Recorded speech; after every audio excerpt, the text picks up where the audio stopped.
Are you looking for a way to level up your English? Have you tried reading but you always get bored or find it too hard? Then you should try to listen to this interesting story. Chapter 1. An Ordinary Girl.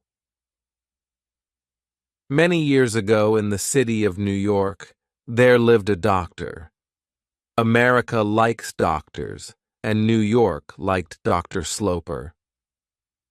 At the time our story begins, in I-843, Dr. Sloper was 50 years old.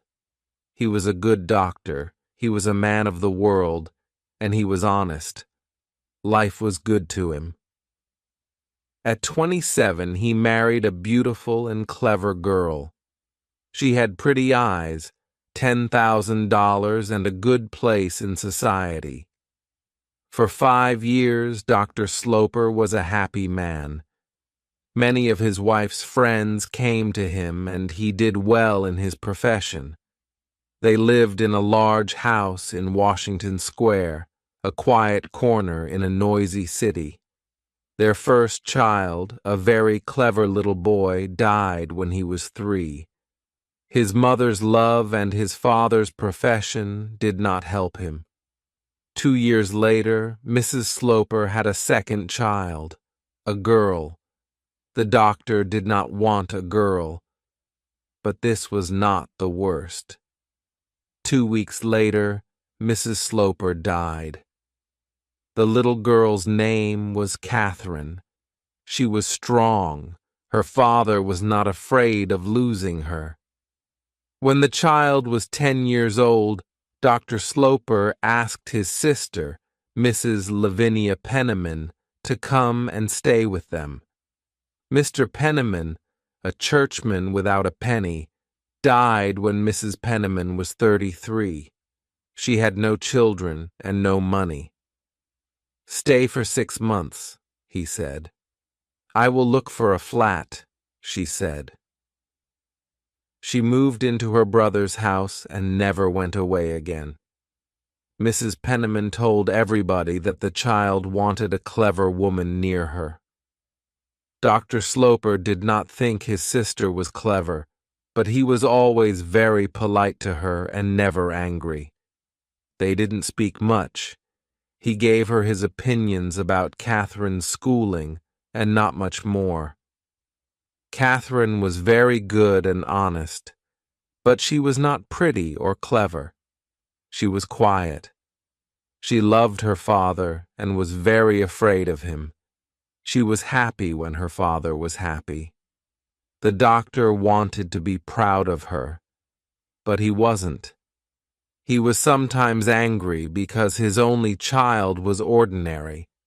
When she was 18, Catherine was a quiet young woman, but she began to wear strong, noisy colors. Dr. Sloper did not like her new dresses. He thought she was vulgar. One day, Catherine's other aunt, Mrs. Almond, asked a lot of people to her house. Mrs. Almond was the younger of Dr. Sloper's 2 sisters. She was the wife of a rich city man and the mother all 9 children. She was pretty, happy, and clever, and her brother liked her. When he wanted to talk about Catherine, he went to her and not to Mrs. Penniman. Catherine was close to her aunt's children. There were 7 boys and 2 girls. The older girl married young. The younger girl, called Marian, soon decided to marry too. She found a young man called Arthur Townsend, and so the Almonds asked everybody to the house. Mrs. Penniman and Catherine arrived at the Almonds. The doctor planned to come later. Soon after the dancing started, Marian Almond brought a tall young man over to Catherine. "Catherine, this is Mr. Morris Townsend. He is from the same family as Arthur. He wants to meet you very much."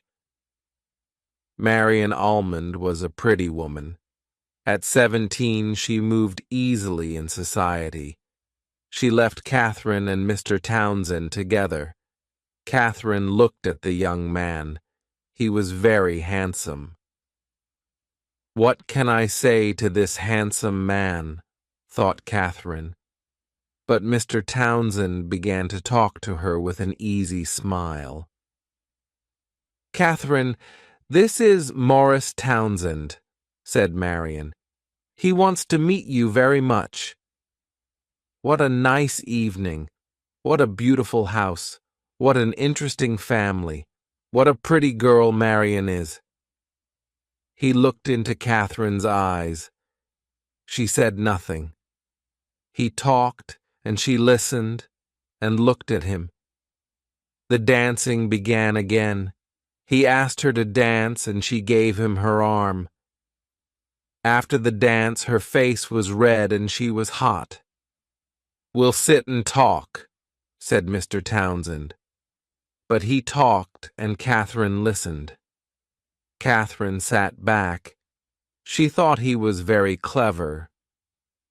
"This is my first visit to Mrs. Almond's," he said, "and my first visit to New York for many years. I lived here when I was a child, but I left when I was 20. I went round the world. I came back to New York only a month ago. It is a nice city, but I don't know anybody. You see, people forget you," he said, and smiled at Catherine. Catherine thought, "I'll never forget you." They sat there for some time. They laughed together. He asked her about the people near them. He gave his opinions about them. She thought he was very honest. Then Marian Almond came back and took Mr. Townsend away to her mother. "We'll meet again," he said to Catherine. Marian came back and took Catherine's arm. They walked round the room together. "What do you think of Morris?" she said. For the first time in her life, Catherine did not tell the truth. "Oh, nothing much," she answered. "I'll tell him that," cried Marian. "It will be good for him. He has a very good opinion of Morris Townsend. Arthur says that, and Arthur knows him." Half an hour later, Catherine saw her Aunt Penniman near a window. Morris Townsend stood next to her. Then Dr. Sloper arrived. He usually had a little smile on his face, but never a big smile. He looked at his daughter's red dress. "Can this handsome woman be my child?" he asked. Catherine did not always understand her father's words. "I'm not handsome," she said quietly. "You're rich," he said. "Is the evening going well?" "I'm rather tired," she answered, and looked away. That evening was the beginning of something important for Catherine. For the second time in her life, and in one evening, she did not speak the truth. She was not tired. They drove home. Dr. Sloper spoke to his sister, Lavinia. "Who was the young man who spoke of his love for you?" "Oh, Austin," said Mrs. Penniman. She smiled. "He spoke to me of Catherine." "Oh, Aunt Penniman," Catherine cried out quietly. "He's very handsome. He's very clever," said her aunt. "He's in love with our expensive Catherine, then?" the doctor asked. He laughed. "I don't know that, but he liked her dress."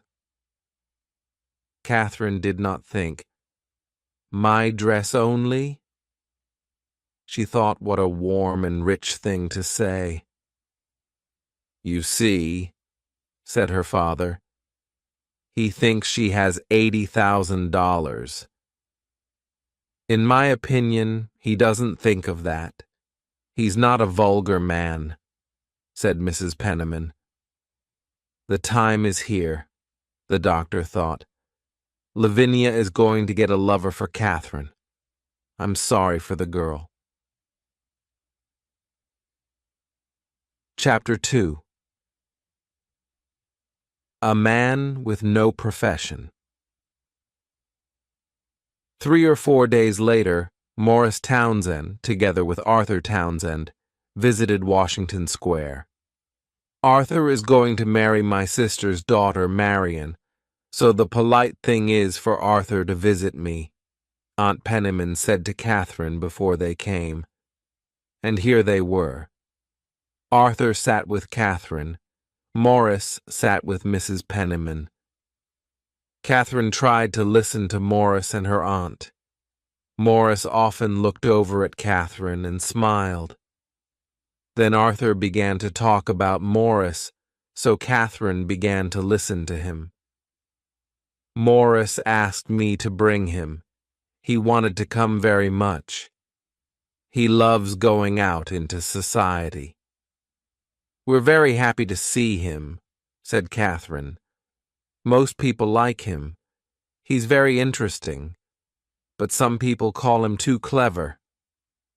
Now he's back in New York. Will he stay here? Ah, said Arthur.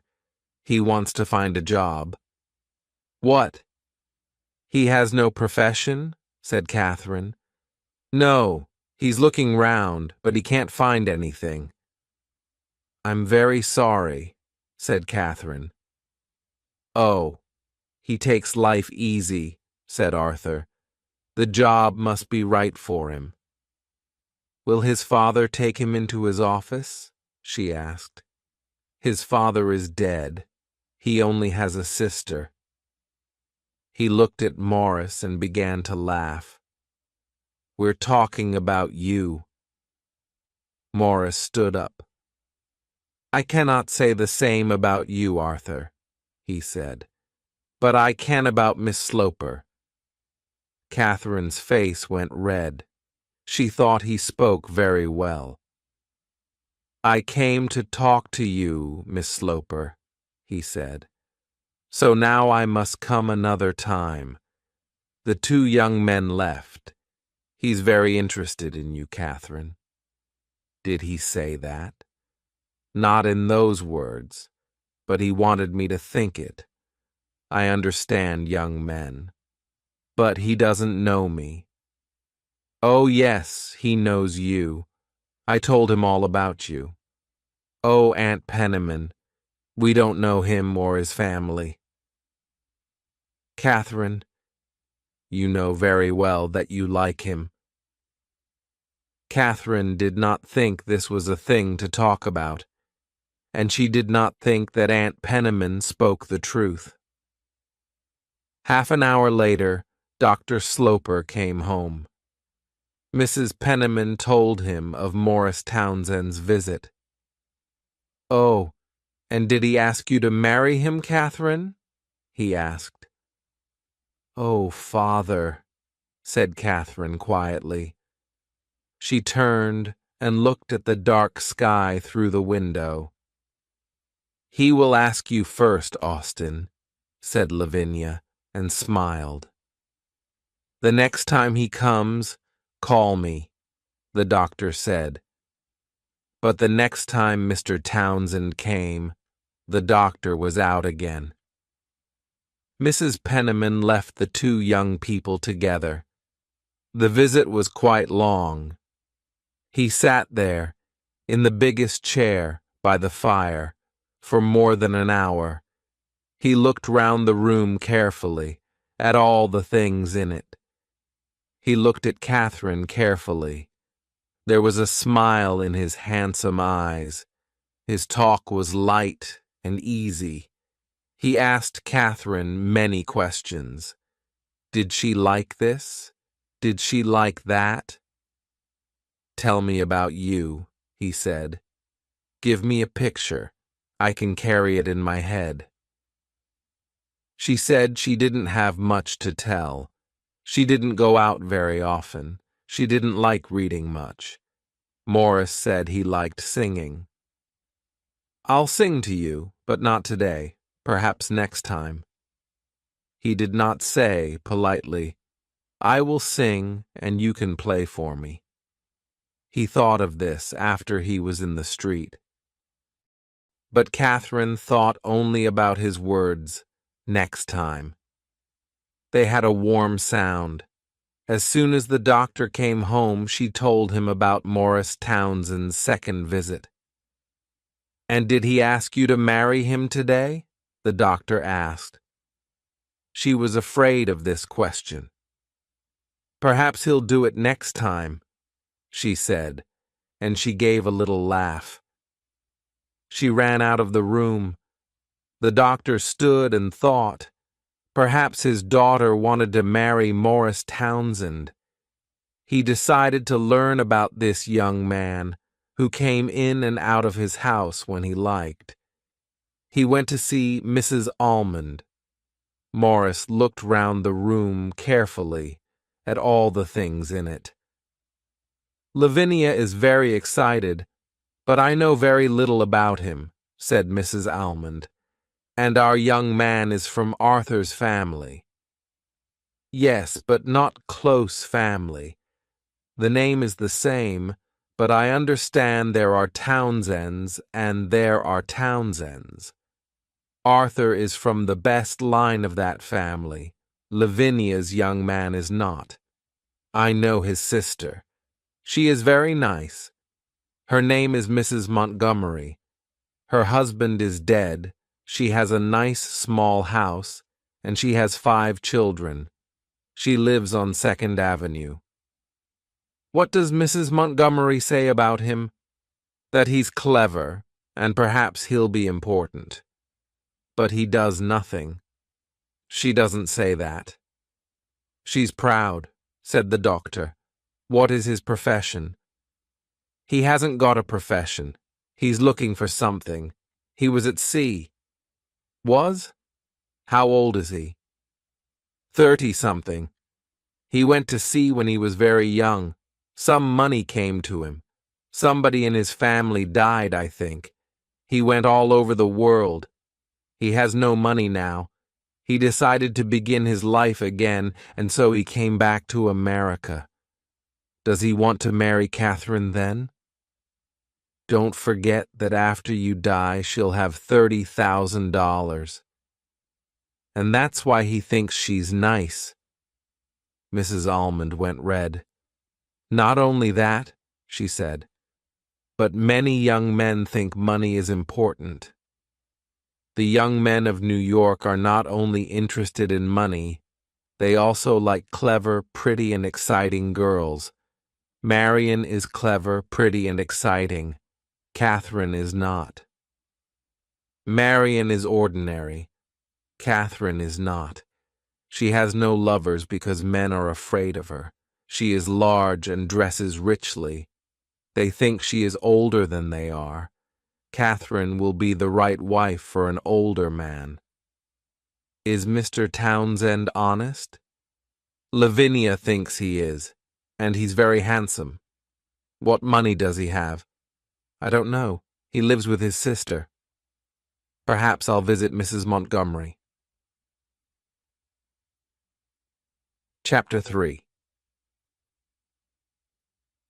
Secrets. To Dr. Sloper, the thing was a game. He slept well, he ate well. This young man is trying to catch Catherine. I'll watch and wait, he thought. He did not think his daughter was in danger. Morris Townsend was not rich, but that was not important. The doctor did not want Catherine to marry a rich man. 2 people can live on her money. She can marry a man with no money. But he must be honest and strong and have a good schooling, thought the doctor. The next time Mr. Townsend visits the house, said the doctor to Mrs. Penniman, ask him to dinner. The dinner happened a week later. 8 people sat down to eat. The doctor watched Morris carefully. The women left the room after dinner, and then the doctor asked Morris some questions. Dr. Sloper pushed the bottle of Madeira over to Morris. Morris liked the doctor's Madeira. He thought a lot of bottles of Madeira was a good thing for a wife's father to have. The doctor saw that this was not an ordinary young man. He's clever, he thought. He has a very good head when he wants to use it, and he's very handsome and he dresses well, but I don't like him. The doctor listened politely to his young friend talk about countries round the world. He talks well, and after a bottle of Madeira, but does he always tell the truth? Dr. Sloper pushed the bottle of Madeira over to Morris. Morris liked the doctor's Madeira. After dinner, Morris went and spoke to Catherine. She stood by the fire in her red dress. "He doesn't like me," said the young man. "You must tell him he's wrong." "I never tell him he's wrong. I won't talk about you." Morris Townsend's face was angry, but Catherine did not see it, and then he smiled again. "Then I must try to get his good opinion." He spoke to Mrs. Penniman later in the evening. "He thinks I'm all wrong," he said. "That's not important," she said. She gave him a sugary smile. She thought that she understood everything. "Ah, you say the right thing," said Morris. Mrs. Penniman was proud that she always said the right thing.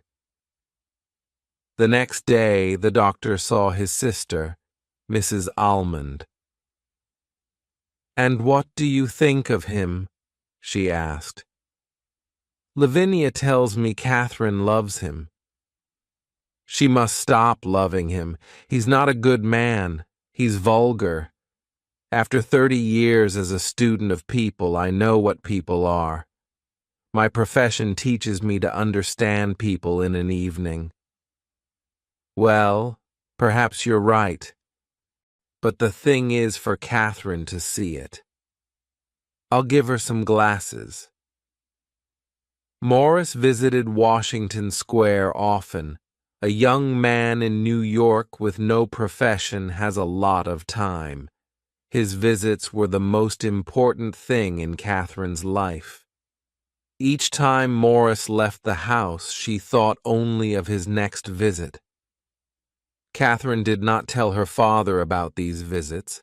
He did not ask. He wanted her to decide that Morris was no good. Lavinia loved secrets and did not say anything. "What is happening in this house?" he asked his sister politely a few weeks later. "Happening, Austin?" Mrs. Penniman cried. "Why, nothing." "Lavinia, you're not being honest with me," he said. "Mr. Morris Townsend is coming to my house 4 times every week, and nobody tells me. Does the young man ask you to say nothing, or is it Catherine?" "Catherine doesn't tell me anything," said Mrs. Penniman. "I find Mr. Townsend very interesting, but that's all. He tells me a lot about his life and his bad luck." "Ah, his bad luck. Tell me about it." "It's a long story. In his earlier life, he was bad. He says so, but he paid for it. And now he has no money. And he has nobody in the world." "He lost his friends, then, because of his bad life?" "No, he had bad friends. He has good friends, too, his sister and her children. The children are young, and the sister is not nice." "Does he say bad things about her to you? But he lives with her and does nothing. She pays for him. He's looking for a profession. He looks every day. He's looking for it here. The profession of husband to a weak woman with $30,000. Every Sunday evening, the family at Washington Square went to Mrs. Almond's. The following Sunday, Morris Townsend was also at Mrs. Almond's. He sat next to Catherine and talked only to her. Catherine was not happy and easy with Morris because her father was in the room. Her father was sorry for her. Perhaps he was wrong about Morris. Perhaps Morris was honest and wanted to marry his daughter for love. The doctor decided to give the young man time. Later, he spoke to Morris. "I hear you're looking for a job," he said. "Yes, I am looking for honest, quiet work. Something to bring me an honest dollar. I have only my good right arm."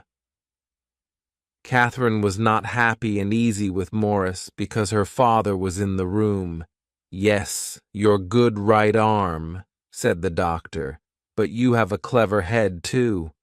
Sometimes I hear about openings. Will you think about leaving New York? Going away?" "No, I'm afraid not. I must make my life here. My sister is here, and I am everything to her. Her husband is dead, and I must help with her 5 children. I give them lessons." "That's good, but it's not a profession. It won't bring me a lot of money." "Money is not the most important thing," said the doctor. Later that evening, Morris spoke to Catherine again. "Can we meet tomorrow? I have something to say to you. Not in your house. Mill the Square. I cannot come into your house again. Your father laughed at me because I have no money." "Laughed at you? Oh no, you mistake him. Lie's a good man. You must not be too proud," she said. "I'll be proud only of you," he said. Catherine went quite red. "Now you're laughing at me," she said. "You know I'm not pretty or clever." Morris made a sound. It was difficult to understand. Catherine understood from it that he loved her. "Come to the house," she said. "I'm not afraid of that." The next day, Morris came to the house. He told Catherine that he loved her. She sat down suddenly. She said he must go. She wanted time to think. A picture of a fight with her father came into her head. She was afraid. Before Morris left, she said, "We must speak to my father. I'll do it tonight. You must do it tomorrow. Your father will tell you that I want your money."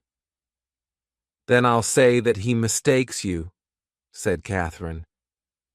"Other men are interested only in money. You are not." Catherine stood outside the door of her father's room for nearly half an hour.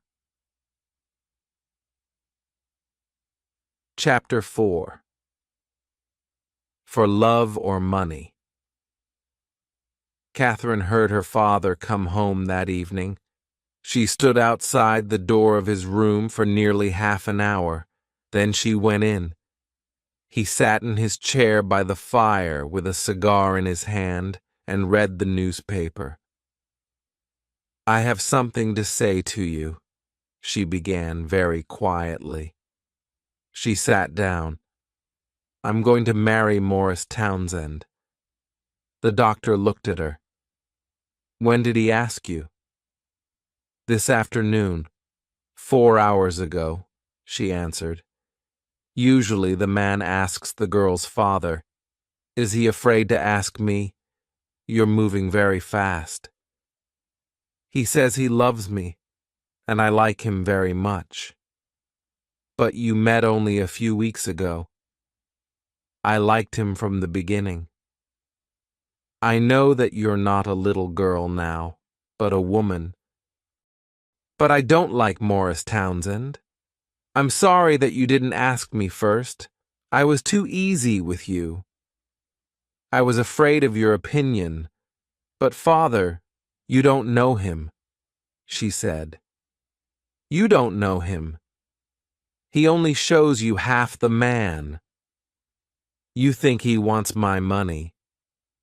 Why do I think he's the wrong man? I'll tell you. And he smoked his cigar for a minute. I think that your money is more important to him than is right. Perhaps a clever young man will fall in love with you and not be interested in your dollars. You're an honest, loving girl. But what do we know about this clever young man? We know that he lost his money because he lived a bad life.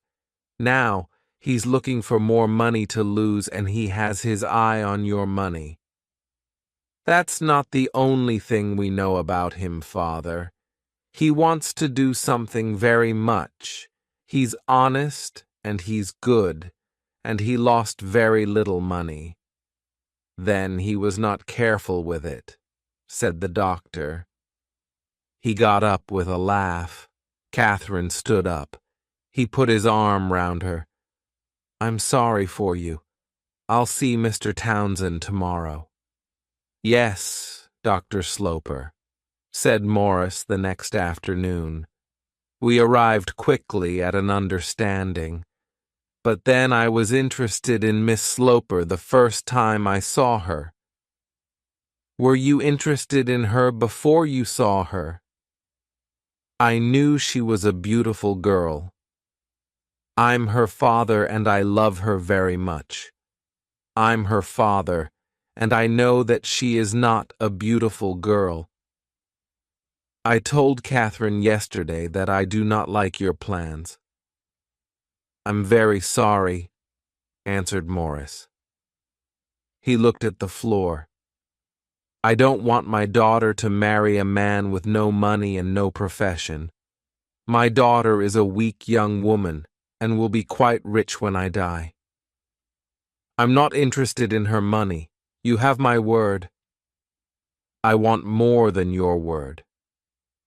What can I do to get your good opinion? Nothing. I do not want to give you my good opinion. But I love Catherine. I'm going to work hard. My old life is behind me. Without me, she won't be happy. I want you to break with her now, said the doctor. For 6 months, she will perhaps not like me. I can wait. She'll see that a life with you can never be happy.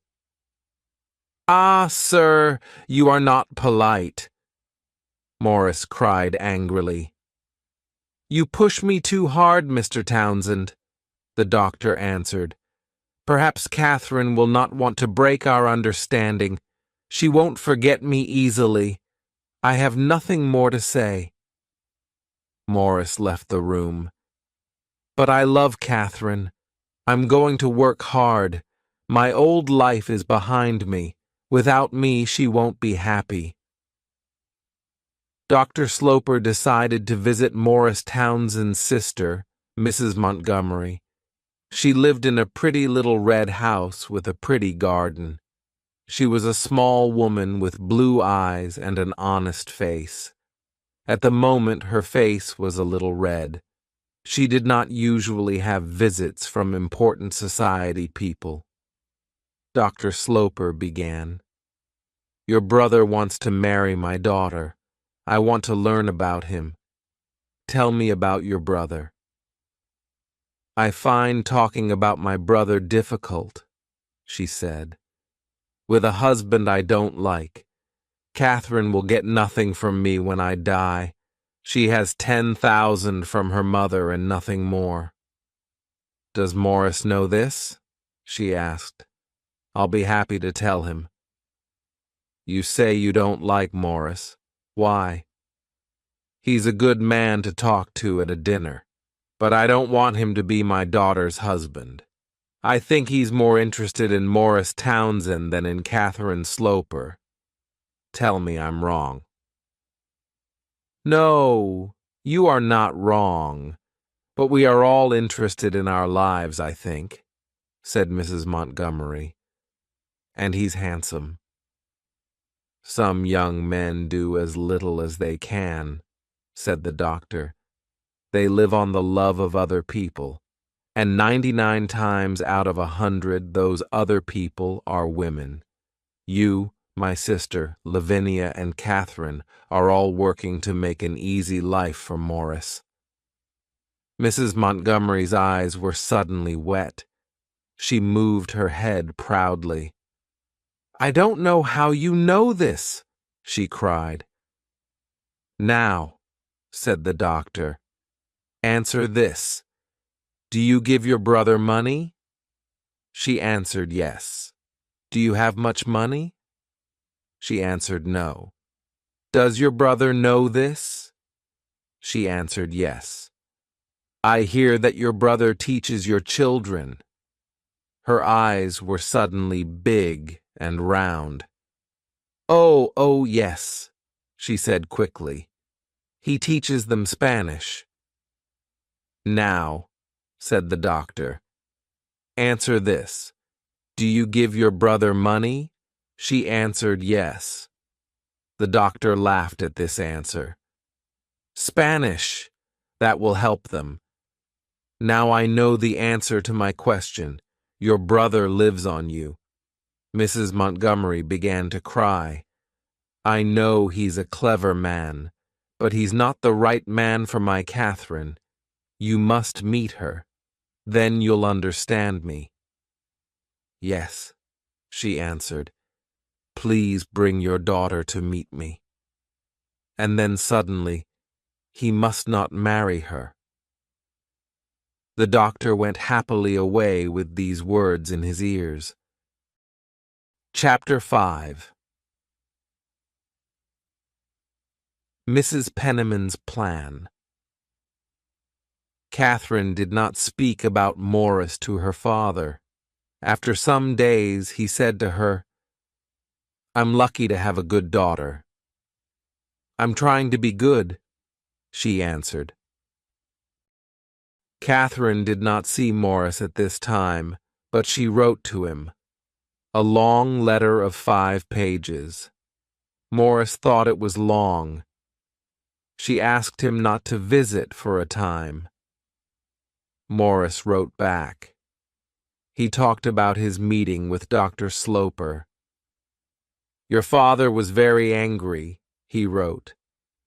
I was very polite. You must be strong. You must fight. Catherine did not like to think of fighting her father, but she did not like to think of losing her lover. She tried to think of an answer to make everybody happy. She decided to be quiet and to wait. Good fathers are always very careful about their daughters' husbands, she thought. Mrs. Penniman did not help Catherine much. She loved this little story and her place in it. She wanted Catherine to run away with Morris and marry him.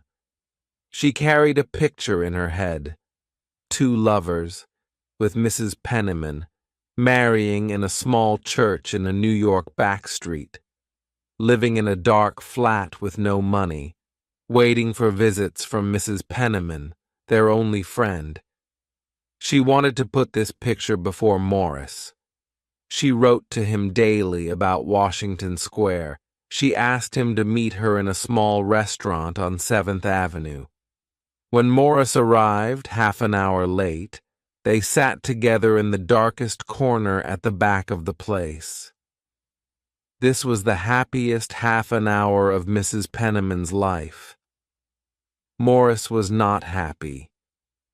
He listened to her, but he did not like her. He was happy to use her at the beginning, to get a foot in Washington Square. But he did not want her now. She always said the wrong thing. He was cold but polite. Mrs. Penniman told Morris her plan. Run away with Catherine? Cried Morris. Yes, said Mrs. Penniman, now afraid for her plan. Tell Catherine's father about it only after you marry. You can show him that you're not interested in the money, and then you'll get his good opinion. And there's always the 10,000 from her mother. He cannot cut that off. Oh, don't speak at that, he said. I'm afraid of coming between Catherine and her money. Be afraid of nothing, then everything will go well. Mrs. Penniman paid for her cup of tea, and they went out together into the dark street. Morris walked with Mrs. Penniman back to Washington Square. She went in. He looked up at the house. He thought it was a very nice house. When Mrs. Penniman told Catherine of her meeting with Morris, Catherine was angry for the first time in her life. I don't think it was right, she said. Mrs. Penniman began to read the evening newspaper.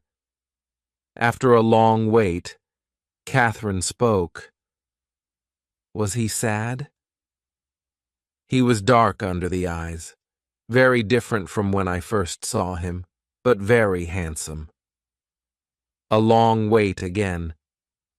Why are you always cold and quiet, Catherine? And I don't think it's your place to teach me what's right, Lavinia said. The girl turned quickly. Does he say that? He says you are afraid of your father. I am afraid of my father.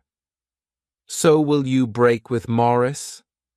Catherine looked at her aunt. Why do you push me? I'm afraid you don't see the importance of what you do. You must not lose this young non. I don't think that you understand me or know me. Please do not have any more secret meetings with Mr. Townsend. I don't think it's right. And I don't think it's your place to teach me what's right. Lavinia said a short good night and went to bed. Later that evening, Catherine spoke to her father. Father, I want to see Morris again. To say goodbye? Asked the doctor. No, to ask him to wait. He looked at her. You're a good child. She went to him, and he put his arm round her. I want you to break with him. My opinion of him is the same as when I first met him. You're not happy now, I know. But in 3 months or 3 years, you can be happy again. Marry Morris, and you'll never be happy. But you can like him, said the sad child. We can wait. When I die, you can marry, the doctor said quietly. Don't say that, Father, cried Catherine. Try to like Morris. He's a good man. I never want to speak to him again. But tell him this. You marry him, and you get nothing from me. You're right to say that. We don't want your money. Say that to him. Listen to his answer and watch him. Watch for an angry face. He's never angry with me, Father, she said. Her eyes were wet. Her father pushed her out of the room and shut the door. I think I'll see him, only one more time. Then you're a bad daughter to me. This was too much for Catherine. She cried and cried. She ran to her father, but he turned away. He pushed her out of the room and shut the door. He heard her crying and knew she was behind the door. But he did not move. He was sorry for her, but there was a smile round his eyes. That night Catherine cried for many hours with Aunt Penniman's arm round her. Good, thought Mrs. Penniman. The next morning she came back into Catherine's room. Catherine was dressed and ready for breakfast. Don't go to breakfast, Catherine, Aunt Penman said. You won't move your father. You must be weak and ill, not well and strong. I must go, Aunt. I'm only afraid of being late. Catherine wrote to Morris that day. She asked him to visit the next day at a time when her father was not at home. Chapter 6. The Long Wait. Morris was more handsome than Catherine remembered. He put his arms round her. She knew that she loved him very much. Why did you send for me? Because I wanted to see you, said the girl quietly. Do you want only to look at me, or to tell me something? He waited. Then he suddenly said, Marry me tomorrow. Take me or leave me. Decide between me and your father. I want you, Morris, but we must wait. We must be strong. I said to father last night, we don't want your money. His face went red, but he smiled and spoke. No, he was not angry. The money was not important. He loved her very much. Yes, cried Catherine. We must marry as soon as we can. She put her arms round him and closed her eyes. He left soon after. They did not decide on a day to marry. Morris wanted to think. When was the cleverest time to marry? He did not want the girl without the money. He thought about the 10,000 from Catherine's mother. That was not a good living. Not for Morris Townsend, but then it was better than nothing. Mrs. Penniman asked Morris Townsend to a second secret meeting. This time they met outside a church. I see the thing differently from our last meeting, said Mrs. Penniman. Every time I see you, you say something different. My head is never quiet. I don't think you can marry Catherine now.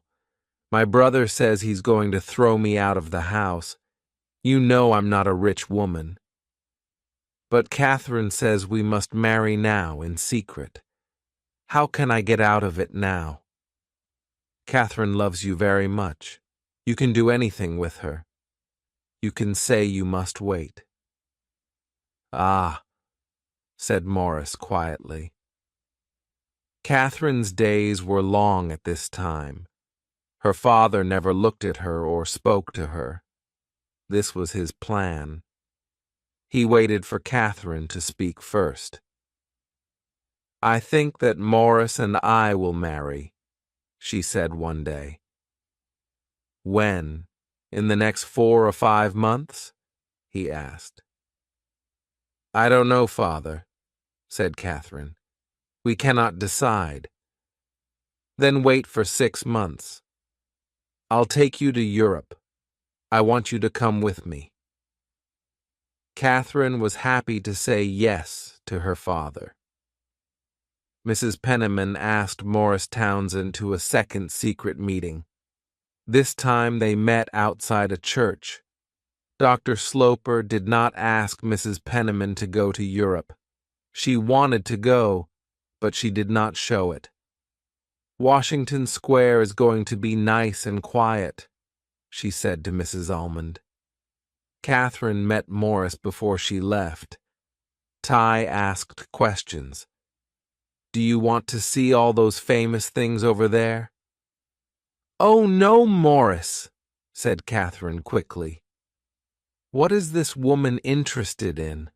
Thought Morris.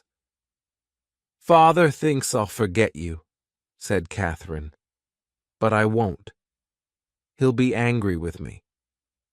Yes, I think you're right. But the visit to Europe is a good thing. He wants you to go and he'll be happy, said Morris. I don't want you to lose your money. Not for me, but for you and your children. When you're in Europe, decide on a good time and place, an evening in Venice, and then perhaps you can move your father. Ask him to say yes, you can marry Morris. Catherine thought this was a clever plan. Europe was very interesting to Dr. Sloper, so they stayed for 12 months, not 6. Mrs. Penniman lived well in Washington Square, and so did Morris Townsend. Mrs. Penniman liked to ask him to tea. He had his chair, a very easy armchair, by the fire in the back sitting room. He drank the doctor's Madeira and smoked his cigars. In the first 6 months that Dr. Sloper and his daughter were in Europe, they never spoke of Morris Townsend. Catherine followed her father quietly and politely through the mountains of Switzerland and the buildings and pictures of Italy.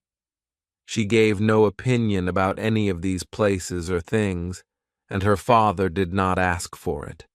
She was not a thinking woman. One day, father and daughter were in a quiet place in the Alps. The driver took their bags on, and they walked together a little.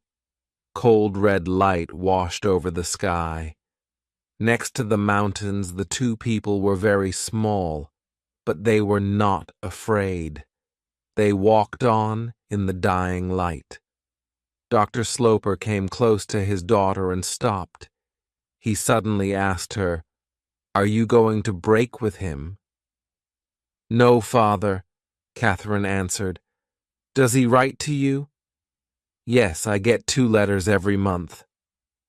The doctor looked at the mountains above them. "I'm very angry," he said, "and I must tell you that I can be a very hard man." For the next week, they did not say a word. And for the next 6 months, they did not speak about Morris. But on their last night in Europe, before their ship left Liverpool for New York, he spoke again. "Are you going to marry him as soon as you arrive in New York?" "I cannot tell before we arrive," Catherine answered. "Please tell me before you marry. When a man is going to lose his only child, he likes to know before." Chapter 7. A difficult time. "I saw Morris often when you were away," said Catherine's aunt. "I know from his letters that you were very nice to him. I won't forget that, Aunt." "He liked to come and talk. I gave him tea. That was all. Your Aunt Almond thought it was too much. He liked to sit in your father's room," she said, and smiled. Catherine was quiet for a minute. They talked for some time as lovers. Catherine questioned him closely about his job, and he asked about Europe and her father's opinion. "I'm sorry that he went into father's room," she said. Then she asked, "Does he have a job?" "Yes. Only a week ago he found a job. He's working with a friend, buying and selling something. He asked me to tell you as soon as you arrived." "Oh, that's good to hear," said Catherine, very happy. "You see, Morris was right to wait for the right job. What can your father say now?" "Father's opinion is the same as before, only stronger. But his opinion isn't important to me anymore," she said. "You're much stronger now," said Mrs. Penniman. "What about your father's money?" "I'm not interested in my father's money. Morris doesn't think it's important." "Perhaps he thinks it's a little important," said Aunt Lavinia after a minute. "I have money from my mother. And now Morris has a job. He and I have everything. I'm never going to ask my father for anything. I am home, and I want to marry." Morris came to Washington Square the next day. "I'm very happy to see you again," he said with a smile. They talked for some time as lovers. Catherine questioned him closely about his job, and he asked about Europe and her father's opinion. He often got up and walked round the room and came back and smiled again. Morris smiled all the time. "I must try to move him," he said. "I'm a proud man. I want to show him that he's wrong." "Morris, we must ask for nothing. I know now that he doesn't like me much. It's because of my mother. She was very beautiful and I'm not. He's always thinking of her. Aunt Penniman told me that." Morris was angry. "What a difficult family." "You must be nice to me, Morris. You must always like me." Morris said, "I will." It was not difficult to say. The doctor spoke to Mrs. Almond. "I know of his visits to my house. I can see where he sat in the chair by the fire." "His plan is to take anything," said Mrs. Almond.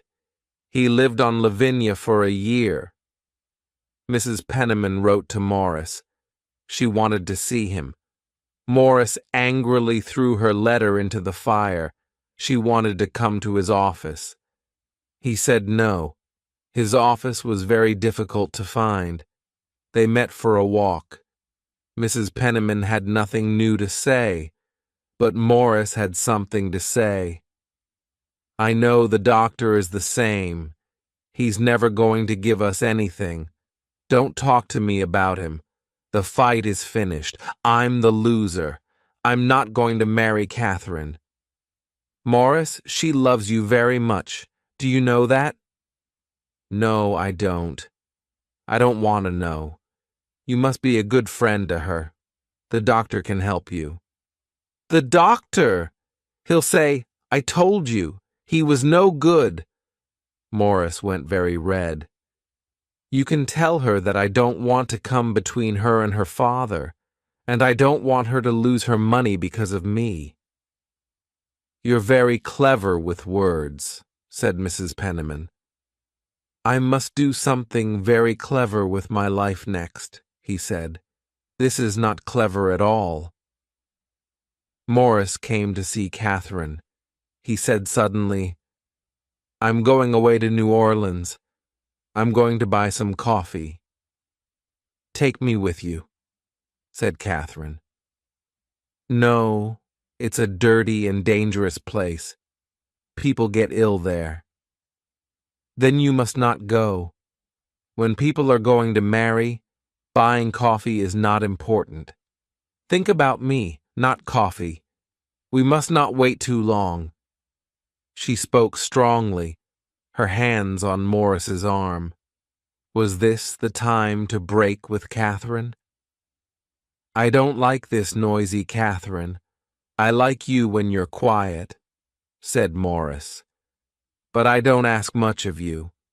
When are you coming again?" "Saturday," he answered and smiled. "Come tomorrow. I'm very quiet now. Please, tomorrow." "I said Saturday," he said, but did not smile this time. "Tomorrow, I'll be in the office." She looked at his hard, cold eyes. "Morris," she said quietly, "you're going to leave me." "Yes. I'll write to you." "That's better." "Morris, I gave up everything for you," she cried. "You can have it all back." "Morris, why are you doing this now? What is different?" "Wait for my letter." "Ah, you're not coming back." He got away from her and closed the door behind him. Chapter 8.